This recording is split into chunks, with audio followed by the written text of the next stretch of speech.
So it's like that thing of when you're just a young queer in the city, living your dreams, being gay, doing crimes, and then one day you look into the mirror and it's like, look at me.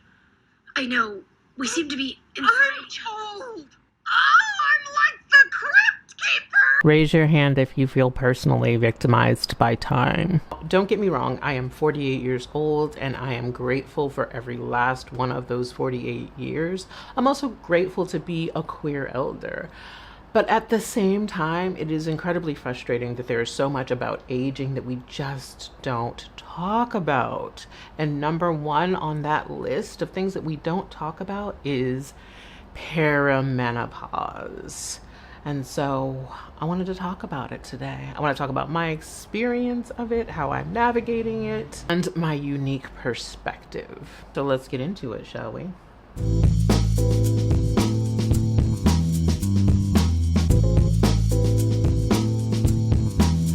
Hey, it is your friendo, the lady Ms. Vagina Jenkins, and this video is a little bit of a departure from my usual art and astrology content, but I did say at the beginning of the year that I was going to put myself out on this channel a little bit more, sharing a little bit about like my personal life as well as like my lived experience and wisdom. So that's what this video is, and yeah, I want to talk about perimenopause. I want to talk about what it means, what some symptoms are, what my symptoms and experience are, and how I am trying to navigate the medical industrial complex to get some support around it all.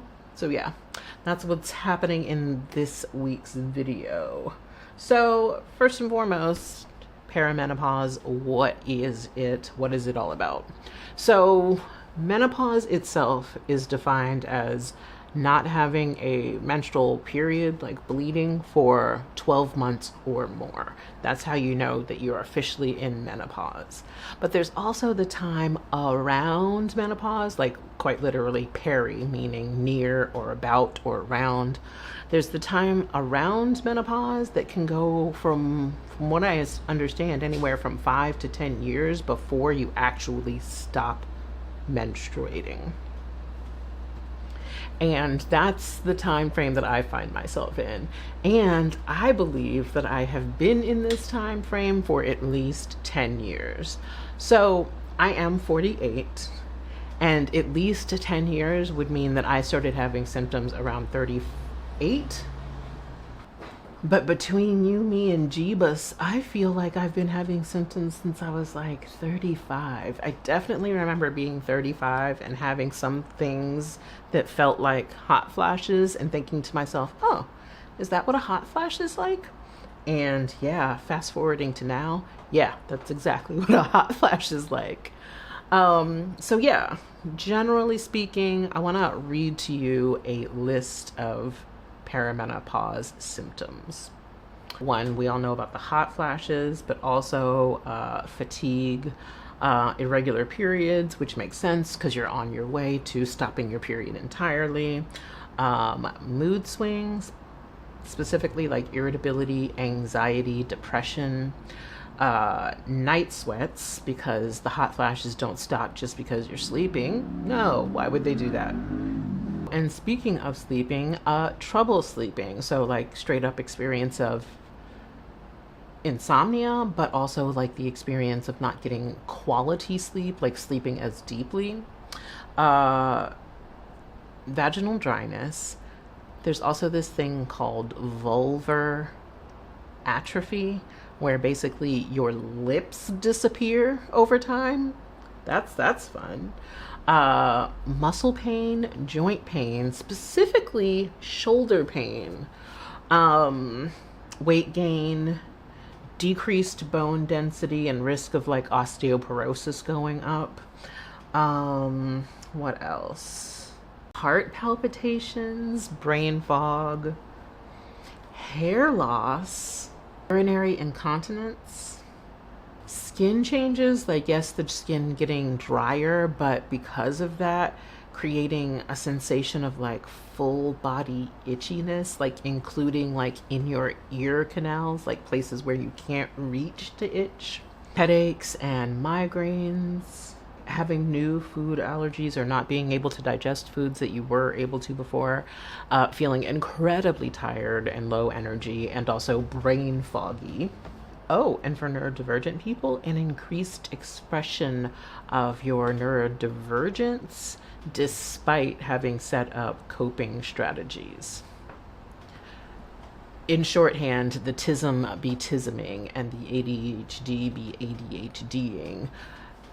Some people report dry mouth or gum sensitivity, or straight up like your teeth shifting, and the special gift that is body odor changing. Yeah, those are just some of the symptoms that are named in various like medical websites, but also there's a lot of anecdotal evidence about people experiencing a even fuller range of symptoms. I was on a thread this morning and this person was talking about nipple discharge, and I just for me, the symptoms that bother me the most, and I'm just gonna do like a top 3 list and not get into the whole thing, but the hot flashes bother me a lot, the dry skin and the subsequent full body itchiness bothers me a lot, and the increase in anxiety. So you know how I was saying earlier that like perimenopause is the time, you know, around menopause, so it could be happening anywhere from like 5 to 10 years before you actually stop menstruating.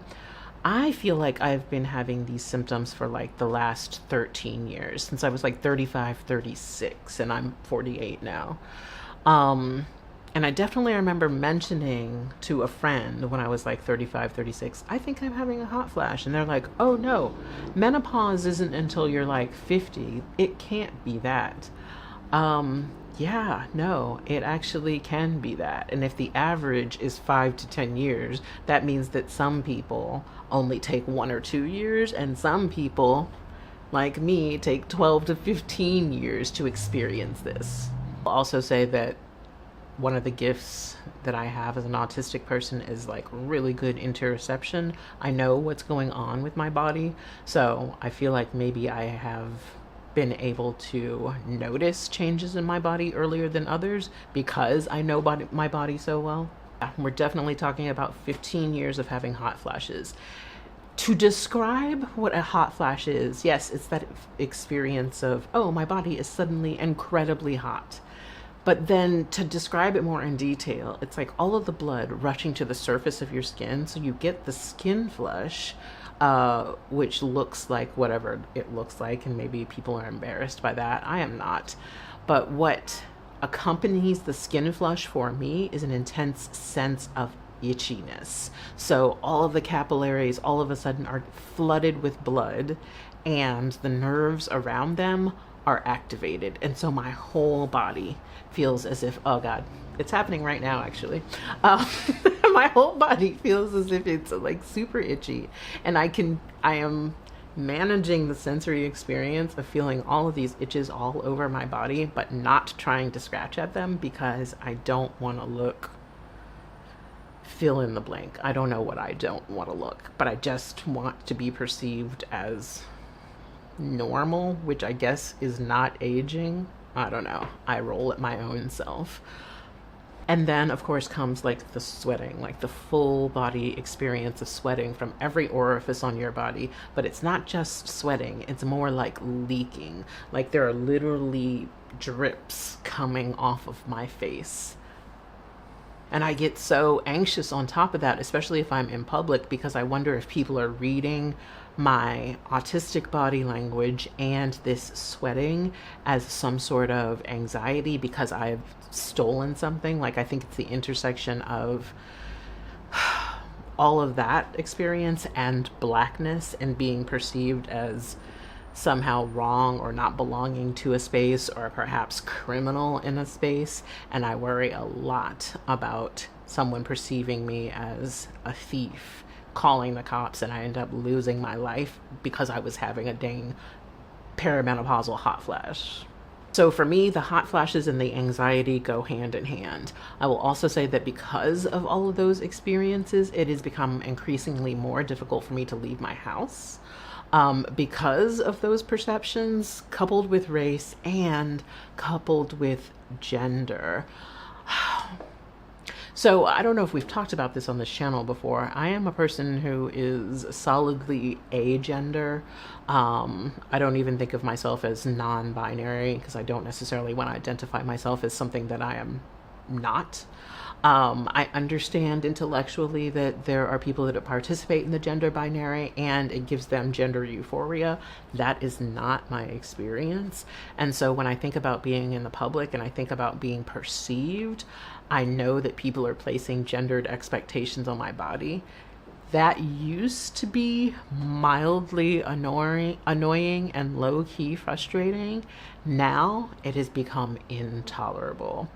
And that leads me to my experience of the medical industrial complex. So at the beginning of the year, I was like, okay, I'm going to take charge of my medical, health and seek help for perimenopause. I want to know what options are available. I want to be tested to understand like where my hormone levels are like and how they're changing. So I set out to do that. My doctor is a fine, upstanding, white woman with dyed purple blue hair. And even though I perceive her as like doing her woke feminist ally best, she still assumes my gender. I came in there and she was talking about, okay, so this is what is available to us as women in women's healthcare. And God, such a debilitating experience when you're like seeking help and the help is harmful.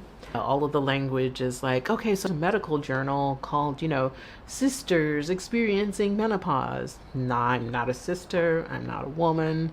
None of those terms feel like they apply to me, and you're really pissing me off as I sit here. And as I'm sitting here getting more pissed off, I feel the hot flash coming. And now I'm like sweating profusely. It's just like this whole chain of events. The first thing, like I said, I wanted to get tested for my hormone levels.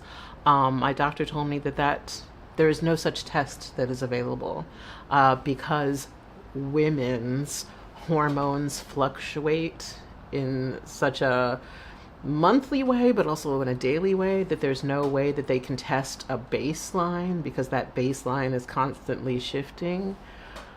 Which doesn't make sense to me because I've also seen tests available in like medical commercials on TV and online. So I don't know what those people would be testing. But yeah, apparently hormone testing is not available. You just know you're in perimenopause when you have perimenopausal symptoms. Okay. In terms of treatment options, the only option that is available to me with the state insurance that I have, I'm on Medicaid or Medi-Cal as it's known in California. When you're poor, you only get one particular option, and it's the option of taking estrogen and progesterone, estrogen as a patch and progesterone as an oral pill. I don't like to take pills. I generally manage my health through food and herbal medicine. And because I worry a lot about liver and injury, I articulated that to her and she just was like, well, that's what's available to you. And I was like, well, okay, if I paid out of pocket, are there other options available? Oh yeah, there's this, and this, and this, and this. And so it's like this, you're navigating the medical industrial complex, but also capitalism at the same time. Like healthcare depends on income and socioeconomic status, which I'll never wrap my mind around, but I know that is what is normative for this country.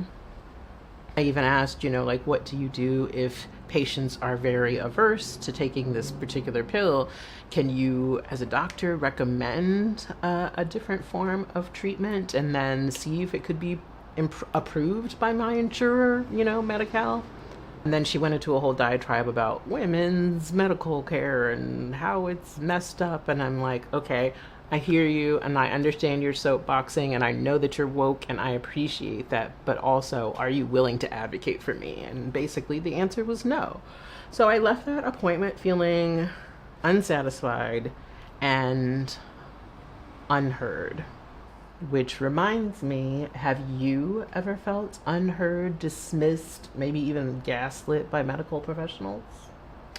Do you feel like your healthcare providers are making the time to hear and actually support you on your journey to wellness? If you've answered no to either or both of those questions, you might consider working with Dr. DIXON of Amazon Grove Wellness Services. Dr. DIXON is part of my personal wellness support team and my go-to wellness provider as I am navigating my perimenopause journey. Dr. DIXON has over 15 years of experience working in the wellness industry and is a graduate of the Maryland University of Integrative Health with degrees in acupuncture as well as certifications in both Western and Eastern herbal medicine. She is also a Reiki master teacher in the lineage of Yvonne Henderson. She really knows her stuff. And she knows how to convey these really complicated medical concepts of herbal medicine into easily accessible information that you can apply to your wellness journey, all while having one of the kindest, gentlest bedside manners I've ever experienced. Dr. DIXON really makes me feel heard and supported in a way that I've never experienced in traditional healthcare settings before. I'm working with her on herbal approaches to my perimenopause journey, but you can reach out to her for any number of non-emergency wellness concerns. If you're curious about herbal medicine and working with Dr. DIXON of Amazon Grove Wellness Services, either in person in Maryland or virtually from the comfort of your own home, check out the special link in the caption below. It's just for cosmic cuties, and it is good for a free 15-minute discovery call.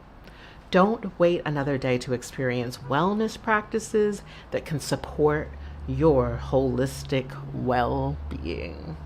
Yeah, shout out to Dr. DIXON for being the very first sponsor for one of my videos. I'm so grateful for the sponsorship, but also like your medical expertise.